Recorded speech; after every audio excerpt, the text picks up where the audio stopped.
Salam dostlar. Yeniyetməlik həyatın ən çətin və mürəkkəb psixoloji mərhələsi hesab edilir. Məhz bu mərhələdə yeniyetmə çalışır valideynlərindən daha az asılı olsun, kütlədən seçilsin və özünü təsdiq etmiş olsun. Lakin ən çox psixoloji narahatlıqlar və travmalar da elə bu yaş dövrünə təsadüf edir. Məsələn, bir uşaq kompüterlə və ya telefonla daha çox vaxt keçirirsə, ola bilər bu dərin bir depressiyada ola bilər və hər hansı bir şəxsiyyət konflikti olmuş ola bilər. Elə bu zamanda daha çox ünsiyyət problemləri də yaranmış ola bilər. Ailə daxili, öz valideynləri ilə, bacı qardaşı ilə və ya öz yaşıdları ilə.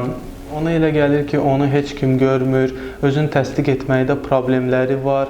Bununla yanaşı heç kim anlamır, eşidə bilməz onu, ona yardım edə bilməz kimi düşüncələr daha tez-tez gəlib gedir.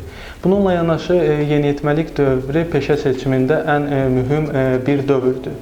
Çünki bu dövrdə düzgün peşə seçimi ilə bir insan özü üçün gələcək və düzgün sosial mühit, maddi və mənəvi belə deyək, qidalanma qazanmış olur.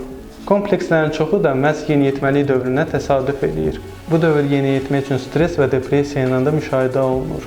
Müəllimlə narahatlıqları olur, təhsildə problemləri yaranır. Ona elə gəlir ki, onu heç kim anlamır və yardım edə biləcək gücdə deyil. Çətin bir keçid dövrüdür deyib hər şeyi onun üzərinə atmaq olmaz.